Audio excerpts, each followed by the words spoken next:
அன்பு நண்பர்களே, அனைவருக்கும் அன்னை சமையல் உமாவின் அன்பான வணக்கங்கள். இன்னைக்கு அன்னை சமையல் நம்ம பார்க்க போகிற ரெசிபி டீ கடை போண்டா. இது நம்ம எல்லா டீ கடையிலையும் சாப்பிட்ருப்போம். வாங்க இன்னைக்கு வீட்டில் எப்படி செய்யறதுன்னு பார்க்கலாம். 2 கப் கடலை மாவு,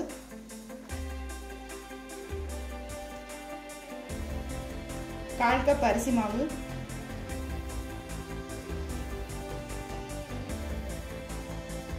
1/4 கப் கோதுமை மாவு. நீங்கள் விருப்பப்பட்ட மைதா யூஸ் பண்ணிக்கலாம்.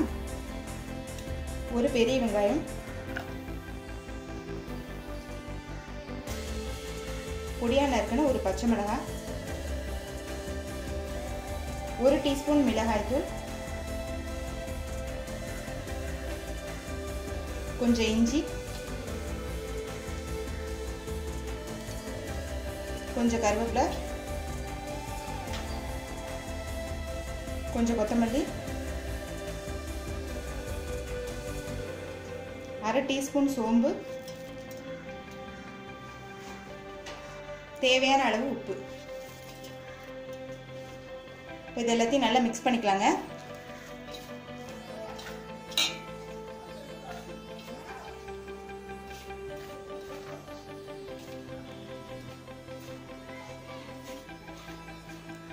நல்லா மிக்ஸ் பண்ணி விட்டுருங்க.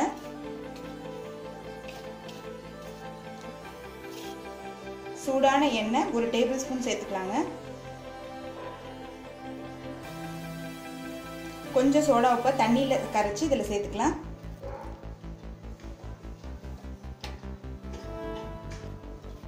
நல்லா மிக்ஸ் பண்ணிக்கோங்க.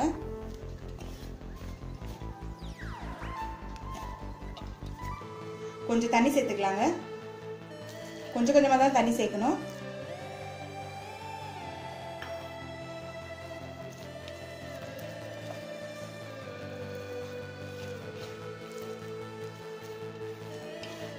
வெங்காயத்துலேருந்தே கொஞ்சம் தண்ணி வரும், அதனால கொஞ்சம் கொஞ்சமாக தண்ணி சேருங்க.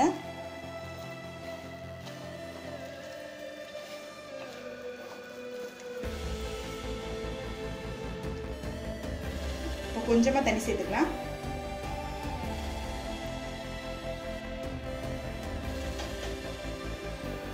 கொஞ்சம் கொஞ்சமாக தான் தண்ணி சேர்க்கணும். நீங்கள் ஆரம்பத்திலே தண்ணி சேர்த்துட்டிங்கன்னா போண்டா போடுறதுக்கு ரொம்ப கஷ்டமாயிடும்.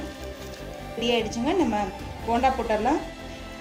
இப்போ சப்பாத்தி மாவை விட கொஞ்சம் தளர்வாக இருக்கணும், அப்போ தான் போண்டா போடுறதுக்கு சரியாக இருக்கும். வாங்க இப்போ போண்டா போட்டுடலாம். இப்போ கடாயில் பொரிக்கிறதுக்கு தேவையான அளவு எண்ணெய் ஊற்றி வச்சுக்கோங்க. இப்போ போண்டாவை போட்டு எடுத்துடலாம்.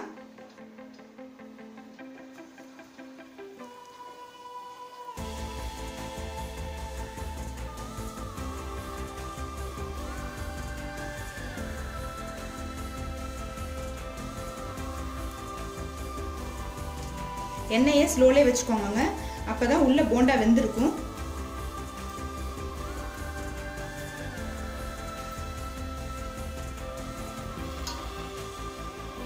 செய்யறதுக்கு ஒரு 5 நிமிஷம் தாங்க ஆகும்.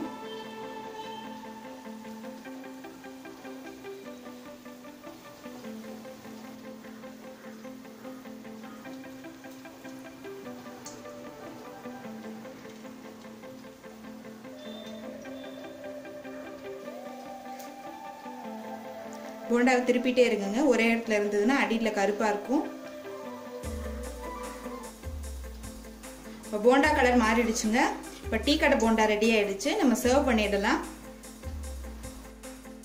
இப்போ சுவையான டீ கடை போண்டா ரெடி ஆயிடுச்சுங்க. ரெசிபியை ட்ரை பண்ணி பாருங்கள், கண்டிப்பாக உங்களுக்கே பிடிக்கும். ரெசிபி பிடிச்சிருந்ததுன்னா வீடியோவை லைக் பண்ணுங்கள், கமெண்ட் பண்ணுங்கள், ஷேர் பண்ணுங்கள். இது வரைக்கும் அன்னை சமையல் சேனலை சப்ஸ்கிரைப் பண்ணலன்னா சப்ஸ்கிரைப் பண்ணுங்கள். தேங்க்யூ.